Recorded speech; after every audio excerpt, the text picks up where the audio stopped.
Okay guys, it's ThreeBeesKitchen, and today I am canning some pinto beans. It's the first time I've ever canned pinto beans, any kind of beans. I soaked these last night for about 14 hours. It's a little bit longer than recommended. I don't really think it hurts it to do that. And I'm probably going to have some leftover. I think I put too much in there. I'm probably going to have some leftover beans, but that's okay. We're just going to have those with dinner. And I'm bringing the beans, I hope you can see, check, yes, right about here to the shoulder of the jar, because I don't want them to expand too much. I'm putting 1 teaspoon of pickling salt per can, and then I'm taking some hot, very, very hot water. I ran it through my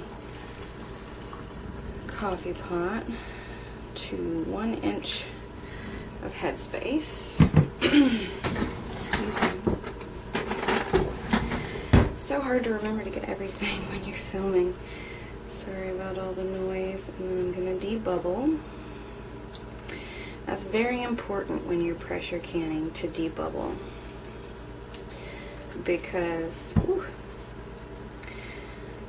you don't want there to be any air bubbles in there, in addition to the fact that if there's any air bubbles that you don't release, it might not sanitize completely, and that we would not want. Okay. I'm going to take a clean paper towel, just damp, and run it along the rim. I've got my lids off camera here, and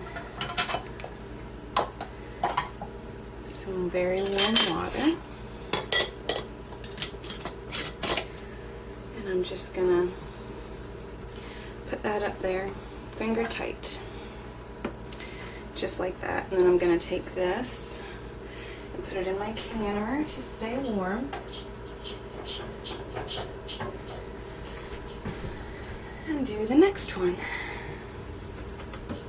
I'll show you one more, and then I won't make you wait through all the rest.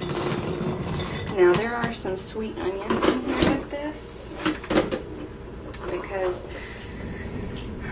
I had a bunch of them, and I will never use all of them before they go bad. So I wanted to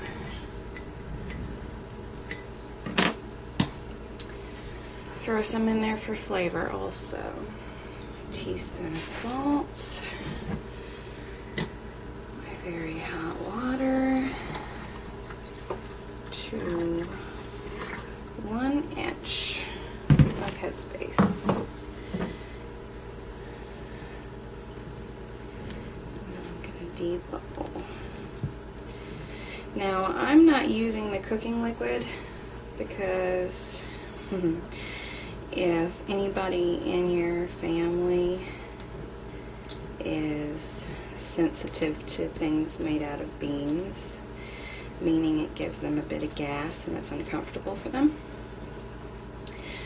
then what you would do is just drain off the cooking liquid and get you some boiling water, and it'll be just as good. Not as nutritious, but they will be just as tasty. Also, if you're worried about that, you can, in your soap water the night before, put you a tablespoon or 2 of lemon juice, and that that will help break down some of those enzymes that cause unwanted gas. I know not everybody likes to talk about that sort of thing, but it is a reality. Put that in my canner to stay warm, and I'm going to fill the remaining 5 jars, and I'll bring you right. Okay guys, this is my last jar. This was about 7 cups of pinto beans, and it works out perfectly. As you can see, I'm having to, oh, excuse the noise, do some more hot water in my coffee pot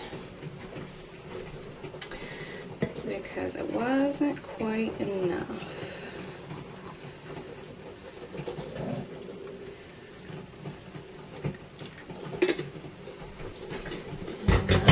Too much, but it's okay. I can make tea with it. What was I saying? Oh, this was 7 cups of dry pinto beans, and it worked out nearly perfect to do 7 quarts. Some people probably already knew that. I did not, so I'm gonna say it, because maybe somebody else out there needs to know that. Wipe my rim.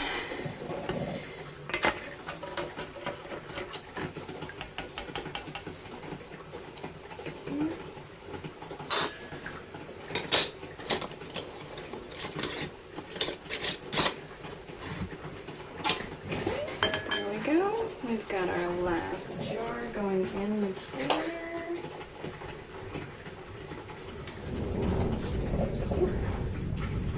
Now I'm just going to put the lid on off camera because that requires both hands. Oh, I should show you what it looks like. I'll bring you over.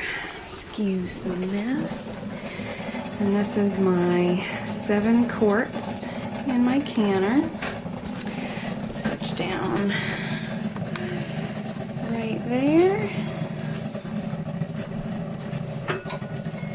Get my lid on. That's just my coffee pot. Now this is only the 2nd time I've used this, so some of you more experienced people are probably laughing, but I do. I sit here and I try to get the gap on both sides as even as I possibly can, because I don't want my lid to get stuck when I pull it off.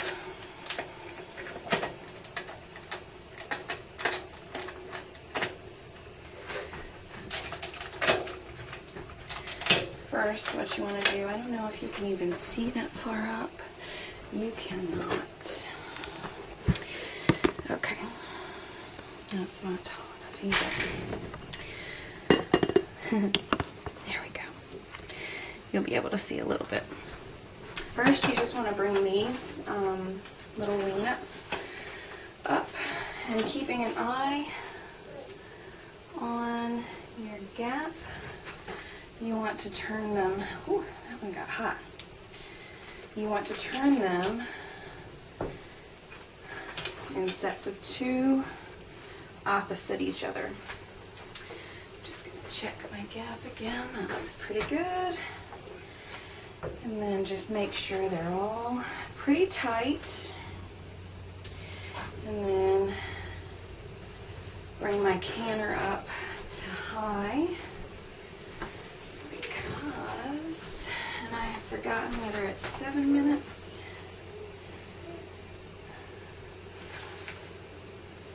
for beans. Well, this recipe does not say how long to exhaust for, so I'm just going to exhaust or let the steam come out for 10 minutes to be safe. Sometimes they say 7. So when I've got a steady stream of steam coming out, I will bring you guys up. Alright, I don't know Maybe I can get where you can see it. You can see it just a little bit. That's not quite a steady stream, but it should be up to a steady stream in just a minute. There, yeah, there, you can see it. Much better there. Excuse all my mess back there. Canning is not exactly a project for tiny, tiny kitchens. Not if you want your counters to stay clean. Well worth the effort though. You can probably also hear the hissing.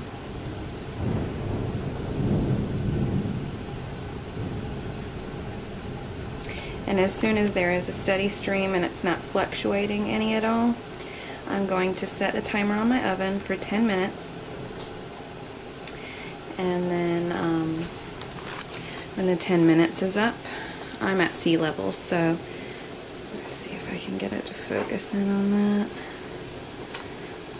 This is the weight that comes with the All-American. I'm going to put it on the 10 pounds of pressure after it's exhausted for 10 minutes, and I'm going to process for 90 minutes, and I'll bring you guys back when I'm taking it. My canner is at 0, as you can see, and I have already taken my weight off.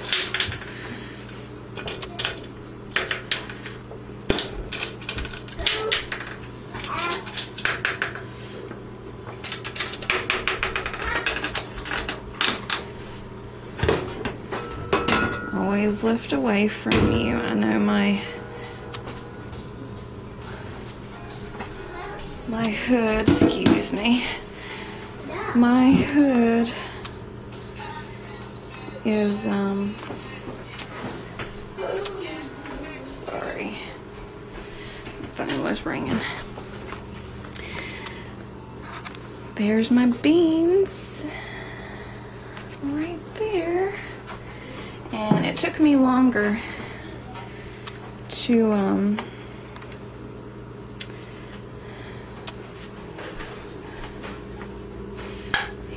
oh wow, it's already popping. I'm gonna leave you guys right here for a minute. It took me a bit longer to get the lid off of my canner than I thought it would. But that's life, right? The kids were needing lunch. So we had lunch before I got everything out of the canner. Now I'm gonna space these apart a little bit better. If you'll give them at least a couple of inches between one another, that really helps for them to seal good.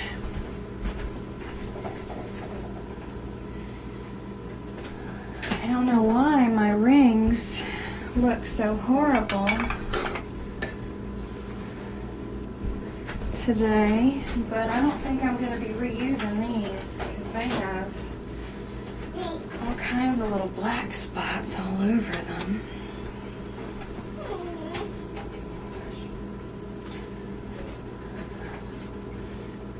There we go, and you can see they're still bubbling. And they probably would have still been bubbling even if I had taken them out as soon as my canner hit 0. But you can see, I don't know why my lids did that. If anybody watches and can tell me, oh, I don't know if you guys got to see that or not, but that one right there just popped. It doesn't feel like residue or anything, and I don't know. Let's see. They look pretty good. They look like they might be a little soft, so I might cook them a little bit less.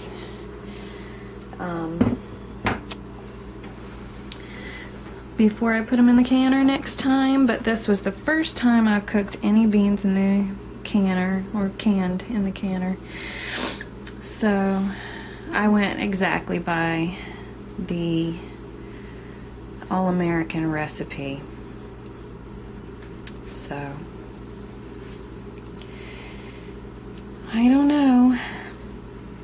We will wait for them to cool off, and I'll clean all the jars and label them. And even if they turn out not to be very good for, you know, just having firm beans in something, they would certainly be very good to make your own refried beans.